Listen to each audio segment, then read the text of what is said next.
Hi friends, welcome to Surekha Bedide channel. ఇవాల్టి వీడియోలో మనము మురుకులు తయారు చేసుకోబోతున్నాము. మనకి కరకరలాడుతూ ఎంతో రుచిగా ఎంతో గుల్లగా వస్తాయి ఈ మురుకులు. మీరు ఇవాళ వీడియోలో నేను చూపించిన ప్రొసీజర్ మీరు ఫాలో అయితే మీకు కూడా ఇంత టేస్టీ అండ్ కరకరలాడే మురుకులు రెడీ చేసుకోవచ్చు. ఇప్పుడు అవి ఎలా తయారు చేసుకోవాలో చూసేద్దాము. దానికోసం మనం ముందుగా ఇక్కడ 2 కిలోల బియ్యం పిండి తీసుకున్నాము. మనకి 2 కిలోల బియ్యం పిండికి వచ్చేసి మనకి ఒక 1/2 కిలో వరకు నువ్వులు వేసుకుందాము. 200 గ్రాముల నుంచి 1/2 కిలో వరకు నువ్వులు పడతాయి. మనం నువ్వులు ఎక్కువగా వేసుకున్న ప్రాబ్లం లేదు, టేస్ట్ మాత్రం చాలా బాగుంటుంది. దాంతోపాటు మనం ఇక్కడ జీలకర్ర వేసుకుంటాము. జీలకర్ర ఒక గుప్పెడు జీలకర్ర వేసుకోండి, అంటే ఒక 5-6 స్పూన్ల జీలకర్ర పడుతుంది. మనకి ఈ జీలకర్ర కూడా మనకి మంచి టేస్ట్ ఉంటుంది. దాంతోపాటు ఇంకా మనం ఓమ వేసుకుంటాము. ఓమ మనకి అంత అవసరం లేదండి, ఒక 3 నుంచి 4 స్పూన్ల వరకు ఓమ వేసుకుందాము. ఓమ మనకి జీర్ణశక్తికి చాలా మంచిది కాబట్టి అంత వేసుకున్నా కూడా చాలా టేస్ట్ కూడా చాలా బాగుంటుంది. దాంతోపాటు ఇక్కడ మనము మిరపకాయల కారం వేసుకుందాము. ఎండుమిర్చి అంటారు కదా, ఎండుమిర్చి కారము ఇది మనకు ఒక 4 నుంచి 5 స్పూన్ల వరకు వేసుకుంటున్నాను నేను. మీరు చూసుకోండి, మీ ఇంట్లో కారం ఘాటుగా ఉంటే తక్కువ వేసుకోండి, కారం ఘాటు తక్కువగా ఉంటే కొంచెం ఎక్కువగా వేసుకోండి. నాకైతే ఇక్కడ 5 స్పూన్ల కారం సరిపోతుంది. స్పూన్ కూడా చాలా చిన్నగా ఉంది చూడండి. దాని తర్వాత మనం ఇక్కడ కలర్ కోసం కొంచెం పసుపు వేసుకుంటున్నాము. ఇంత పసుపు సరిపోతుంది.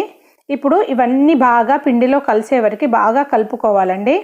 మొత్తం మనం వేసినవన్నీ పిండిలో బాగా కలిసే వరకు అంతా బాగా కింద నుంచి మంచిగా కలిపేసి పక్కన పెట్టేసుకుందాము. దాని తర్వాత వచ్చేసి మనం ఇక్కడ స్టవ్ మీద ఒక గిన్నె పెట్టుకున్నాము. మనము గిన్నె పెట్టుకొని అందులో నీళ్లు వేసుకుందాము. ఇందులో మనము ఒక చెంబు నుంచి ఇంకొక సగం చెంబు, అంటే ఒక 1.5 చెంబు వాటర్ పడతాయి. ఎందుకంటే ఇక్కడ పిండి ఎక్కువగా ఉంది కదా, 2 కిలోల పిండి కదా, దానికి కొలతగా మనం ఇలా నీళ్లు వేసుకుంటున్నాము. ఈ నీళ్ళని మనం మూత పెట్టుకొని కొద్దిసేపు మరగనిద్దాము. ఇప్పుడు చూడండి, నీళ్లు బాగా మరుగుతున్నాయి. ఇప్పుడు ఈ మరుగుతున్న నీళ్ళలో మనము ఉప్పు వేసుకుందాము. ఉప్పు మీరు టేస్ట్కి తగ్గట్టుగా వేసుకోండి. నేనైతే ఇక్కడ దొడ్డు ఉప్పు, రాళ్ళ ఉప్పు వేసుకుంటున్నాను కాబట్టి నాకు ఇంత సరిపోతుంది. మీ ఇంట్లో వాడే ఉప్పుని బట్టి మీరు వేసుకోండి. దాని తర్వాత ఇక్కడ అల్లం వెల్లిగడ్డ పేస్ట్ వేసుకుంటున్నాను. ఇలా అల్లం వెల్లిగడ్డ పేస్ట్ మనము వాటర్లో వేసుకోవడం వల్ల మనకి పిండిలో అంతా సమానంగా కలిసి మనకి టేస్ట్ చాలా బాగా వస్తుంది. దానికోసం ఇలా నేను ఒక 2 స్పూన్స్ వేసుకున్నాను. దాని తర్వాత ఆయిల్ వేసుకుంటున్నాను. ఆయిల్ మీరు ఇక్కడ వాటర్లో అయినా వేసుకోండి, లేదంటే మీరు కొద్దిగా వేడి చేసిన ఆయిల్ని పిండిలో అయినా వేసుకొని కలుపుకోవచ్చు. నేనైతే ఇక్కడ వాటర్లో ఒక 2 గరిటెల ఆయిల్ వేసుకుంటున్నాను. దీనివల్ల మనకి మురుకులు గుల్లగా వస్తాయి, కరకరలాడతాయి అన్నమాట. ఇవన్నీ వేసుకొని మళ్ళీ ఒకసారి బాగా మరగనివ్వాలి. ఇవన్నీ మనకు వాటర్లో బాగా మరిగిపోయి సాల్ట్ కూడా కరిగిపోయింది చూడండి. ఇప్పుడు దీన్ని మనము సరిపోతుంది, స్టవ్ ఆఫ్ చేసేసుకుందాము. స్టవ్ ఆఫ్ చేసుకున్న తర్వాత వేడివేడిగా ఉన్నప్పుడే మనం పిండిలో వేసుకోవాలి. పిండిలో మధ్యలో ఇలా చేసుకొని మనము ఈ వేడివేడి నీళ్ళని ఈ పిండిలో వేసుకుంటూ కలుపుకుంటూ ఉండాలి. చూడండి, మొత్తం ఒకేసారి వేయకూడదు, పిండి ఎక్కువ క్వాంటిటీలో ఉంది కదా, అందుకనే నేను ఏం చేస్తున్నానంటే కొద్దిగా వేసుకుంటున్నాను. వేసుకొని అది కలుపుకున్న తర్వాత మళ్ళీ కొద్దిగా వాటర్ వేసుకుంటున్నాను. మనకి కింద మన పిండి అంతా ఉండిపోతుంది కదా, అందుకని కింద నుండి కలుపుకుంటూ రావాలి. మనకి మొత్తం పిండి అంతా ఇది వెళ్ళాలి. ఇందులో మనకి సాల్ట్ ఉంది, అల్లం వెల్లిగడ్డ ఉంది, ఆయిల్ ఉంది. అది మనం పిండి మొత్తానికి పట్టాలంటే మనము పిండి అంతా కలిసేలాగా కలుపుకుంటూ కొద్దిగా వేసుకుంటూ ఈ వాటర్ని మనం పిండిని కలుపుకోవాల్సి ఉంటుంది. చూడండి, కింద నుంచి కూడా పిండి మొత్తంని తీసుకొని నేను ఈ విధంగా పిండి మొత్తం కలిసేలాగా కొద్దిగా వాటర్ వేసుకుంటూ కలుపుకుంటూ ఉన్నాను. ఈ రకంగా ఇప్పుడు మనకి మొత్తం వాటర్ అయితే ఇంకా అయిపోవచ్చింది. పిండి అంతా ఈ సాల్ట్, అల్లం వెల్లిగడ్డ బాగా ఇప్పుడు పట్టేస్తుంది. మొత్తం పిండి అంతా ఇలా కలిపేసుకుంటే మనకి బాగుంటుంది. చూడండి, మనము ఇక్కడ నీళ్ళు వేడిగా ఉన్నప్పుడే వేసేసుకోవాలి, అస్సలు చల్లారనివ్వద్దు. మనకు పిండి అంతా వేడిగా వేసుకుంటే ఇట్లా ఉప్పినట్టుగా అవుతుంది, పిండి ఉప్పడం అంటారు కదా, ఆ విధంగా అన్నమాట. అయితే ఇక్కడ అంతా వేసేసుకున్నాము. వేడి ఈ వాటర్ అంతా పిండిలో వేసేసుకొని మంచిగా అంతా కలిపేసుకున్నాము. ఇలా కలుపుకున్న పిండి మనకి మురుకులు గుల్లలాగా రావడానికి ఇదేనండి మెయిన్ రీజను. సో ఇదంతా ఒకసారి మంచిగా కలిపేసుకొని మూత పెట్టేసుకున్నాము. ఎందుకంటే దాంట్లో వేడి అస్సలు తగ్గకుండా చూసుకోవాలి.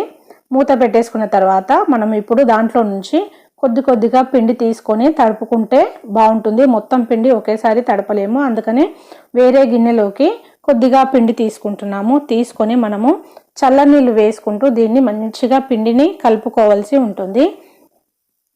మనము కలిపి పెట్టుకున్న పిండి మాత్రం అస్సలు చల్లగా అవ్వకుండా చూసుకోండి, వేడిగానే ఉండాలి. దానికోసం దానిపైన మూత పెట్టేసుకున్నాము.